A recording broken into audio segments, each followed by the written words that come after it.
Nós temos falado bastante aqui no jornal CBN Campo Grande sobre a importância da verticalização em nossa capital, visto que já é uma tendência da cidade crescer para cima.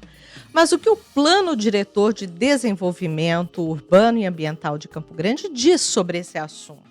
Quem vai explicar para a gente agora é a diretora-presidente da Planurb, Berenice Domingues. Muito obrigada pela sua participação aqui na CBN Campo Grande. O microfone seu já está aberto, tá? Okay. Bom dia. Bom dia. Muito inicialmente quero agradecer ao convite, muito importante estar aqui e poder esclarecer um pouquinho, né? Na verdade, Lígia, o Plano Diretor de Desenvolvimento Urbano e Ambiental, ele é uma evolução de toda a legislação urbanística que a gente tem desde a época lá dos anos 80, né? E então a nossa primeira legislação de uso e ocupação do solo é de 1988 e aí ela foi evoluindo ao longo do tempo. Em 2005 ela teve a primeira atualização. O nosso primeiro plano diretor é de 95, depois em 2006 ele teve a sua primeira atualização. Para você ter uma ideia, agora que nós estamos estudando a segunda atualização da Lei de Ordenamento do Uso e da Ocupação do Solo do Código de Obras de Campo Grande. É muito recente, É muito recente. O nosso plano diretor, ele teve a sua primeira edição em 95, a primeira atualização em 2000. Eu acompanhei em 95. Isso. A primeira atualização em 2006 e a segunda atualização em 2018.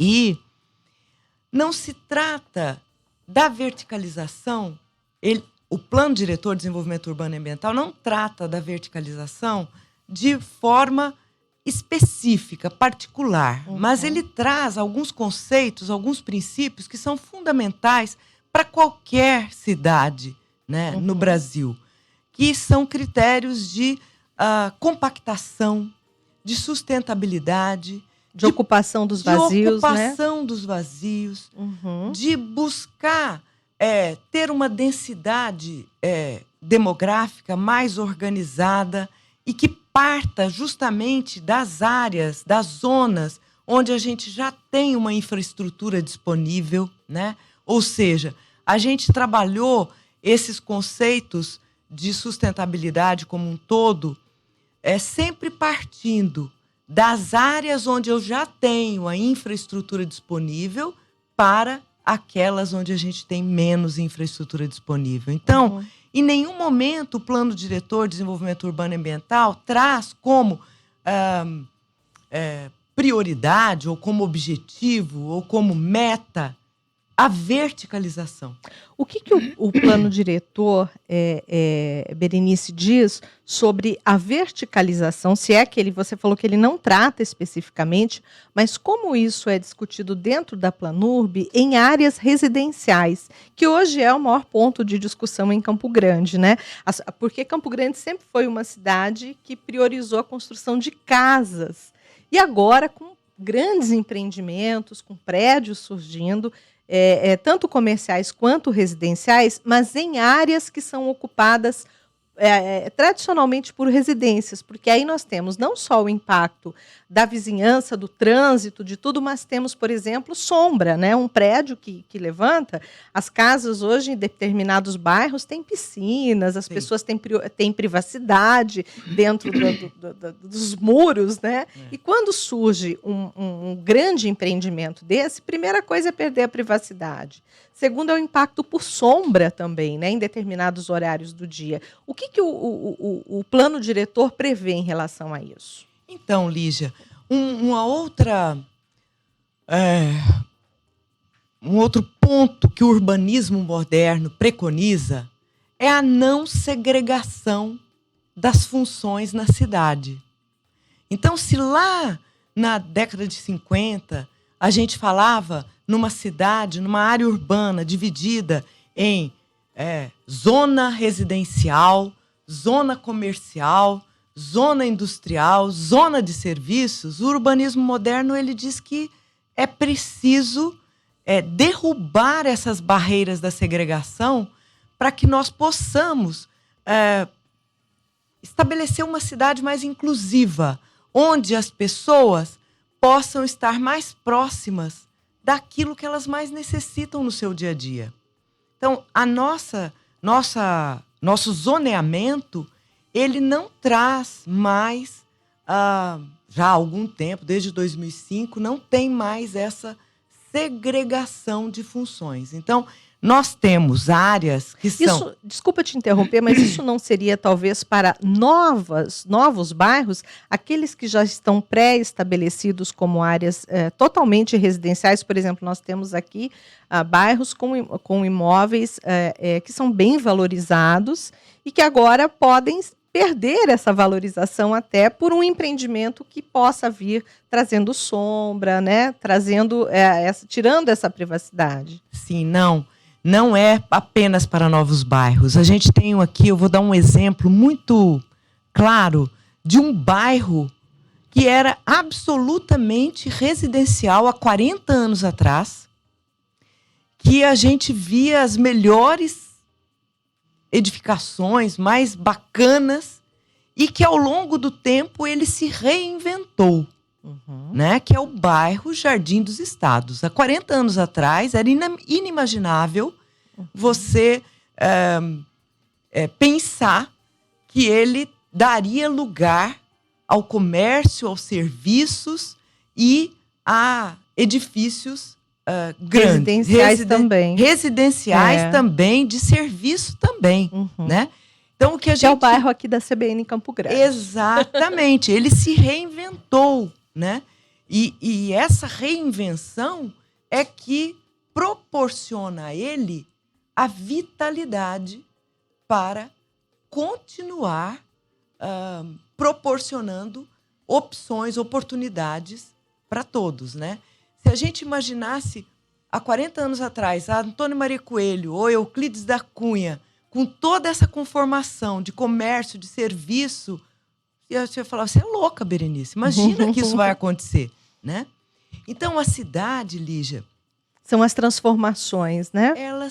Ela se transforma todos os dias. E não é só Campo Grande, né? Todas as cidades brasileiras, elas têm... A cidade é um organismo vivo, né?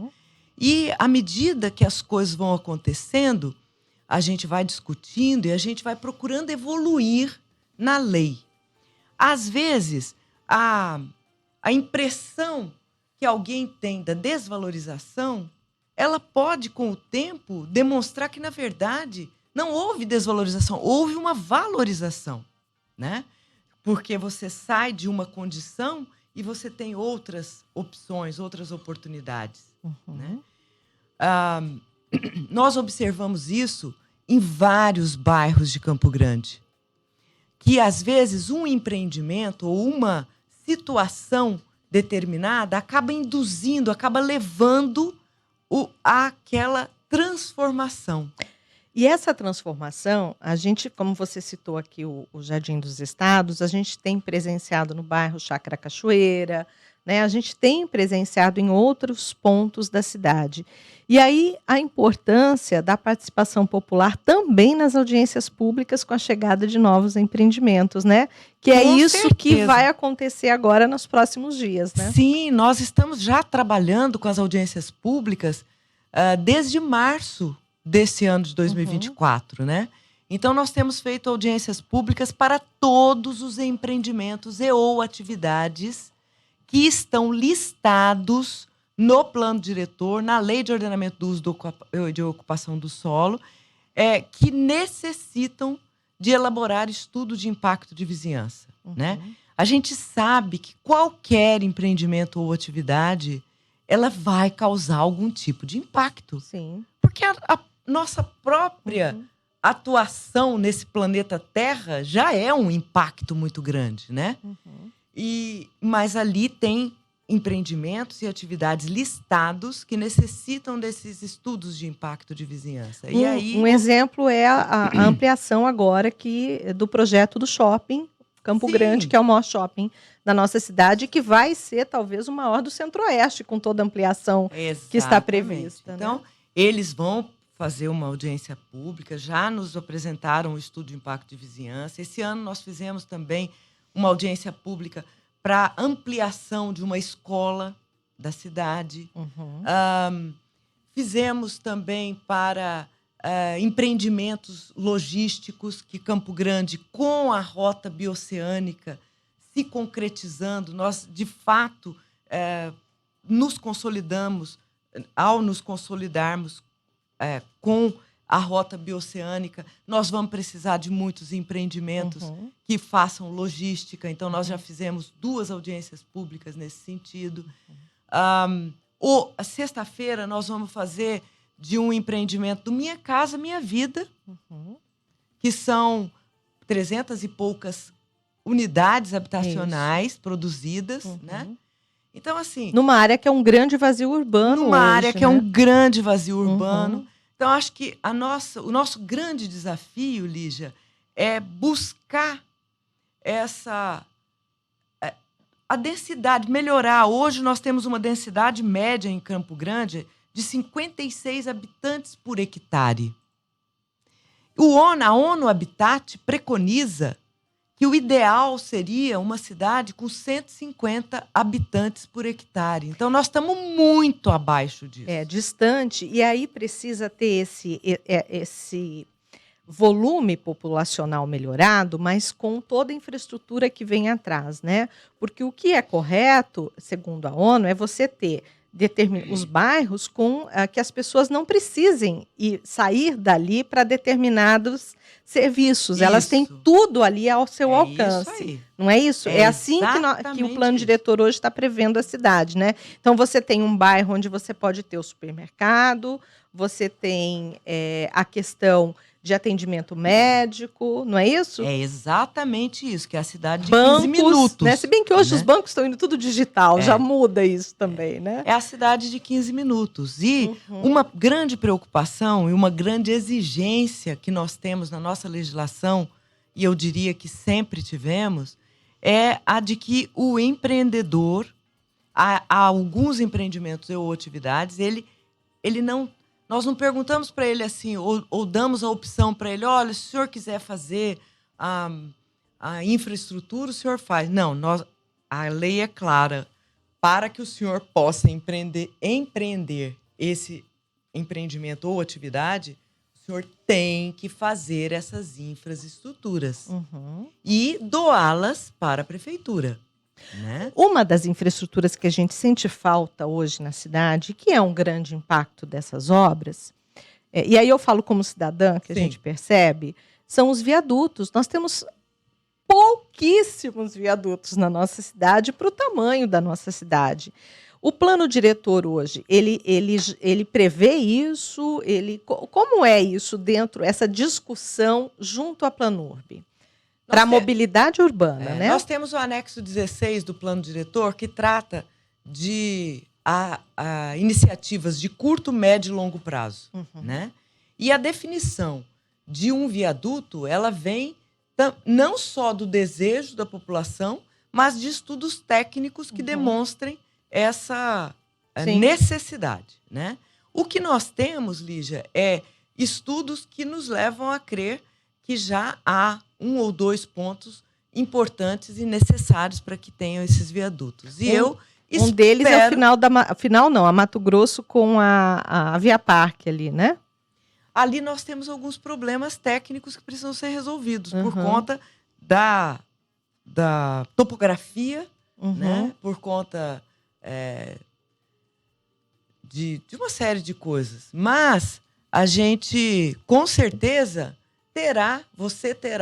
os campograndenses terão, em curto prazo, eu creio, boas notícias, que eu gostaria muito que a prefeita Adriane Lopes que fosse portadora dessas boas notícias. Ali é uma reclamação geral, né? Uma rotatória com semáforo que é complicada, né? Tecnicamente, hoje, é absolutamente pertinente.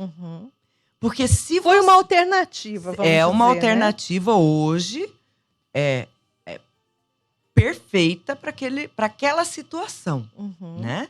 Então, a gente tem ali algumas opções até para melhorar esse fluxo. E a Getran está fazendo todos os estudos com relação a isso, né? Mas eu creio que essa evolução, sim, trará para Campo Grande a necessidade da implantação de alguns viadutos ou de outras soluções, exato. né? E de engenharia, que hoje a engenharia é muito... E assim, rotas alternativas também, né? Para que o trânsito não fique só por um local, né? A gente já sabe que ali na próximo ao FMS vai sair outro, né, viaduto lá próximo à Coca-Cola, é isso, né? Naquele problema ali. Ali a gente já ali tem, vai ser né? resolvido, né? Mas assim... São gargalos da nossa cidade. São gargalos e você pode prestar atenção que tem horários muito específicos. Passou 15, 20 minutos daquele horário, você já não tem mais. Por isso a importância de termos alternativas no trânsito, roteiros alternativos, né? Para as pessoas circularem e desafogarem certos pontos. Mas ainda falando sobre a verticalização, qual que é aí a expectativa de vocês pela Planurb? Se a gente colocar Campo Grande daqui 1 década, daqui 2 décadas, qual é essa expectativa?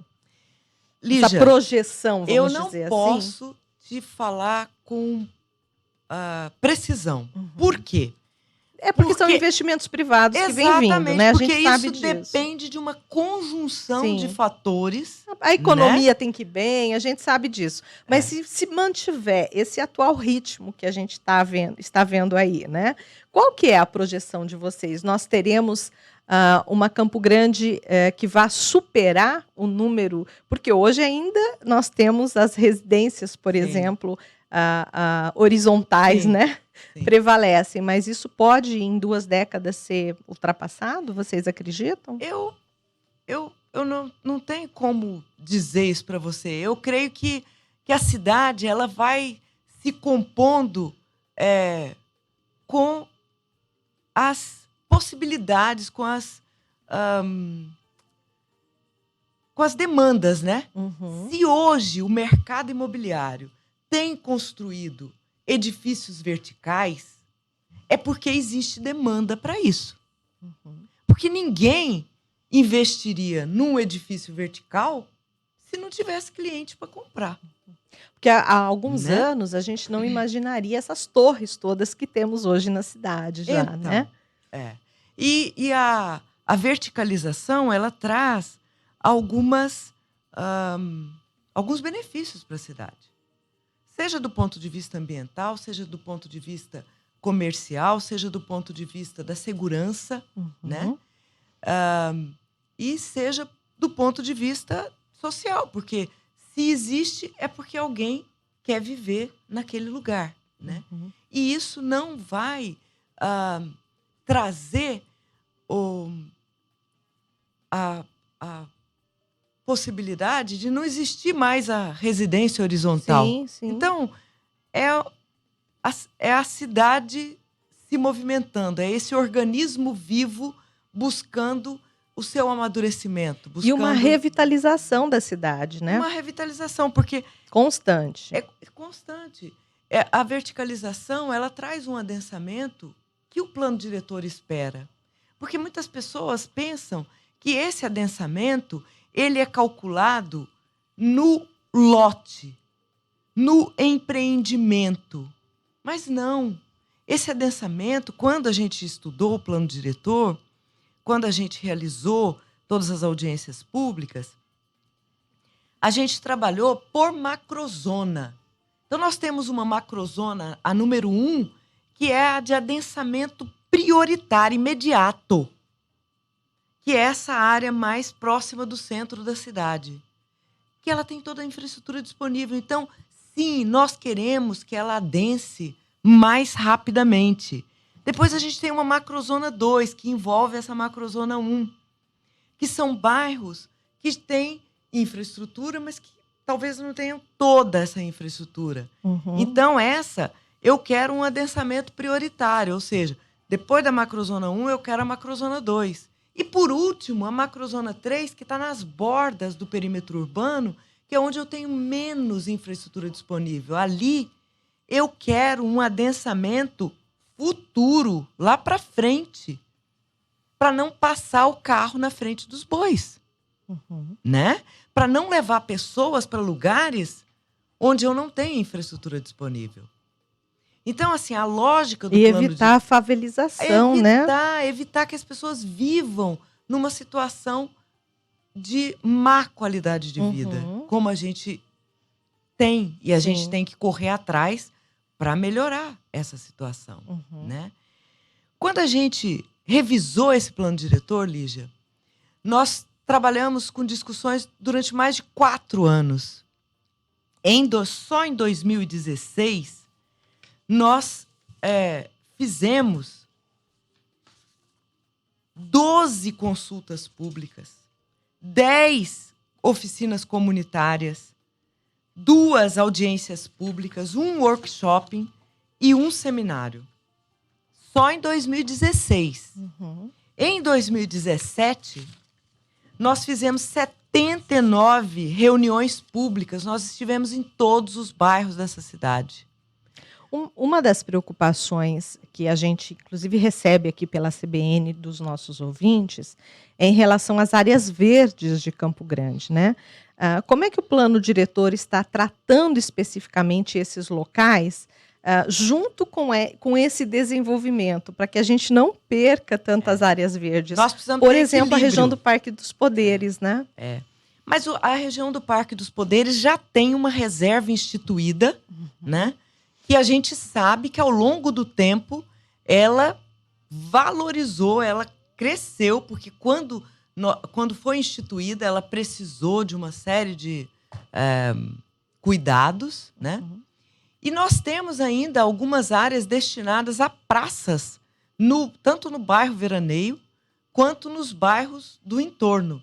Chácara Cachoeira, né? Eu estou falando para cima e para baixo, né? No Carandá, a gente tem uma série de praças ali que abraçam toda essa região do Parque dos Poderes. Então, eu não creio, o plano diretor não vê como uma ação prejudicial a essas áreas verdes. Essas áreas verdes e à reserva do Parque dos Poderes, que é tão importante, não só para Campo Grande, mas para todo o estado de Mato Grosso do Sul. E aí nós temos uma biodiversidade, né?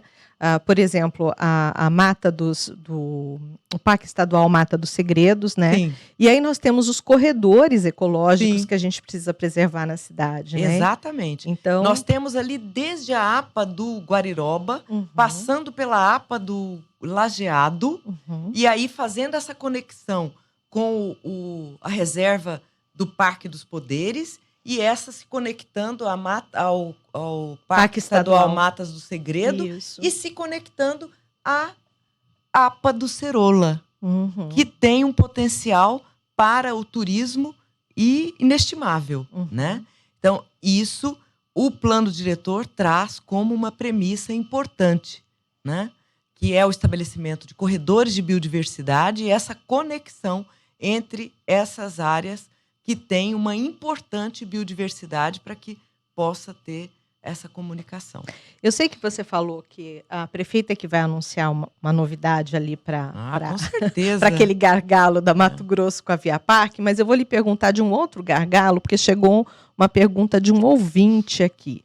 Ele fala que nós temos gargalo na Guaicurus, por conta ali das torres de energia, e o gargalo da Duque de Caxias, se o plano diretor poderia, por exemplo, autorizar a ampliação de mais vias ali, porque hoje são 2 vias e a terceira é para a faixa de ônibus e viaturas. O plano diretor ele não autoriza a abertura de vias nem nada, mas nós temos uma hierarquização do sistema viário que já prevê a necessidade de fazer conexão entre áreas mais adensadas e menos adensadas, né? Então, isso sim é possível e já está sendo estudado.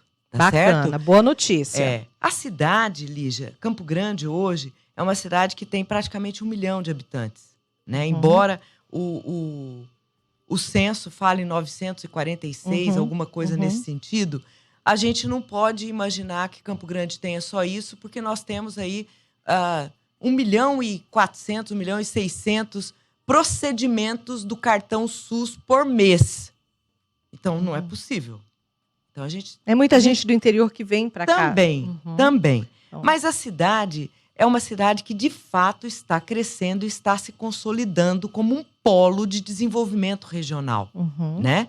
E mais do que isso, hoje, as cidades do interior, elas procuram, a referência delas é Campo Grande quando se trata de saúde, de educação, de assistência, né? E enfim, de tudo que é previsível, né? E é necessário para essas pessoas. Mas a Campo Grande está também se consolidando como parte dessa rota bioceânica.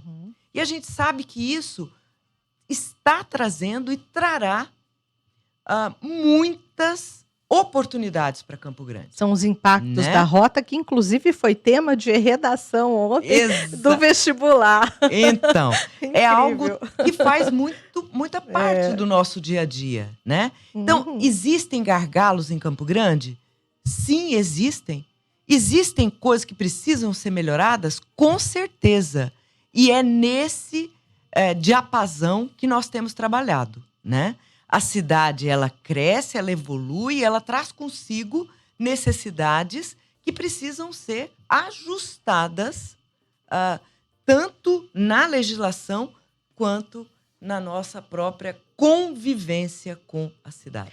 Para a gente encerrar, Berenice, quais são aí os pontos que vocês colocam como medidores do sucesso ou do fracasso de uma determinada mudança no plano diretor e que dão essa para vocês falar, é hora de mexer aqui? Sim. Né? Quais são esses fatores que vocês levam aí em consideração para chegar a esse diagnóstico, vamos dizer assim? Nós trabalhamos com o monitoramento do plano diretor. Então, esse ano foi o ano que a gente teve que preparar todo o monitoramento de agosto de 2019, que foi quando ele entrou em vigor, até agosto de 2024. Foram 5 anos.